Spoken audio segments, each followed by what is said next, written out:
చేశాం. పేదవాడికి వైద్యాన్ని సకాలంలో సక్రమంగా అందించాలనే ఈరోజు చాలా మెరిట్ బేసిస్లో రిక్రూట్ చేయడం జరిగింది. అలాగే గతంలో మీరు చూస్తే 748 హాస్పిటల్స్లో మాత్రమే ఈ ఆరోగ్యశ్రీని యూజ్ చేసుకునే అవకాశం ఉంది. కానీ ఈరోజు దాదాపుగా 2309 హాస్పిటల్స్ ఇక్కడ, అలాగే బయట మీరు చూస్తే దాదాపుగా 204 మిగతా రాష్ట్రాలలో సూపర్ స్పెషాలిటీల్లో ఈరోజు వాడుకునే అవకాశం ఆరోగ్యశ్రీ ద్వారా జగన్మోహన్ రెడ్డి గారు విస్తరింపచేశారన్న విషయాన్ని కూడా మీ అందరికీ గుర్తు చేస్తూ, ఇలాంటి ముఖ్యమంత్రి గారిని, ఇలాంటి గొప్ప పనులు చేస్తున్న ముఖ్యమంత్రి గారికి రాష్ట్ర ప్రజలు ఎప్పుడూ కూడా రుణపడి ఉండాలి, అండగా ఉండాలని కూడా మనస్ఫూర్తిగా కోరుకుంటున్నాను.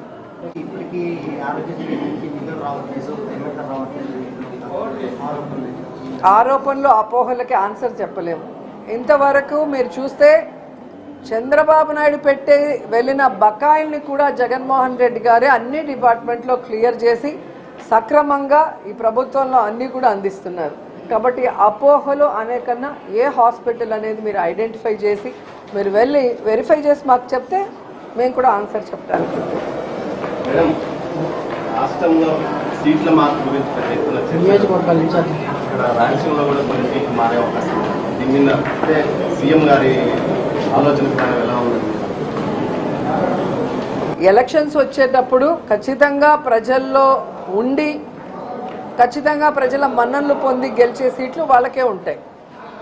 కొన్ని ఎమ్మెల్యేలు మినిస్టర్ల విషయాలకు వచ్చినప్పుడు మినిస్టర్స్ ఆల్రెడీ ఆ కాన్స్టిట్యున్సీలో వాళ్ళు బలంగా ఉంటారు. కాబట్టి ఒకవేళ కొందరిని పక్కా కాన్స్టిట్యున్సీకి మార్చినా ఆ 2 కాన్స్టిట్యున్సీని గెలిపించే బాధ్యత ఆ మినిస్టర్ల మీద పెట్టడం అనేది మనం గమనిస్తున్నాం. అండ్ మూడవది, నిజంగానే ఎవరికైనా సీటు లేదు అంటే 4.5 సంవత్సరాలు మనకి అవకాశం ఇచ్చారు. అండ్ ఎమ్మెల్యేలు, ఎమ్మెల్సీలు, ఎంపీల మీటింగ్స్ ఏదైతే గడప గడపకి మన ప్రభుత్వ కార్యక్రమం మీటింగ్స్ జరిగినప్పుడు క్లియర్ కట్గా జగన్మోహన్ రెడ్డి గారు చిన్న పిల్లలకు చెప్పినట్టు చెప్పారు.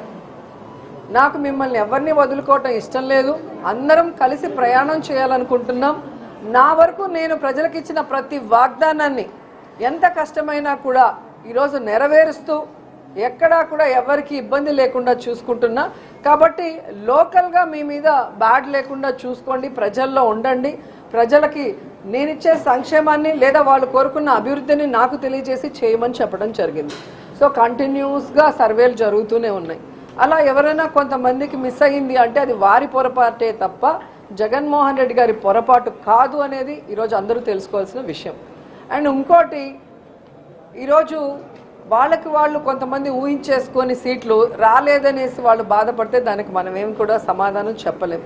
ఏదైనా మార్పులు చేర్పులు ఉన్నా కూడా పిలిచి వాళ్ళతో 2-3 డిస్కషన్స్ అయిన తర్వాతే మార్పులు జరుగుతున్నాయి తప్ప ఎక్కడా కూడా బ్లంట్గా మార్పులు అనేది జరగట్లేదు. ఇంతవరకు ఎవరిని పిలవలేదు, పిలిస్తే చెప్తారు వాళ్ళే. మీకు టెన్షన్ పడాల్సిన అవసరం లేదు, ఎందుకంటే మీ బంధువులు ఎవరు ఎమ్మెల్యే క్యాండిడేట్లు కాదు.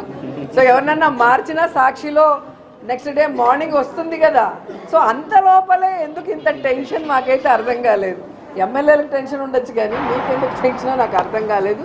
అండ్ కొన్ని ఛానల్స్, పచ్చ ఛానల్స్ పనిగట్టుకొని వీళ్ళకి సీటు లేదు వాళ్ళకి సీటు లేదని వాడి ఆశని, వాడి కడుపు మంటని ఈరోజు ఒక స్టోరీల రూపంలో వేస్తున్నారు. వాళ్ళకి నేను చెప్పేది ఒక్కటే, మీరు ఎంత కడుపు నొప్పితో ఎన్ని స్టోరీలు వేసినా మీ మాటను బట్టి జగన్మోహన్ రెడ్డి గారి సీటు ఇవ్వరు, మార్చరు. కాబట్టి నీ కడుపు మండకి నువ్వు మెడిసిన్ తీసుకుంటే అది తగ్గుతుంది తప్ప నువ్వు ఇలా చేయటం వల్ల ఎవ్వరు కూడా నమ్మే పరిస్థితి లేదు. నన్న ఏం చేయాలని ఆశపడుతున్నావా? అదే అంటున్నాను కదా, చేసుంటే మీకు సాక్షిలో వస్తుంది.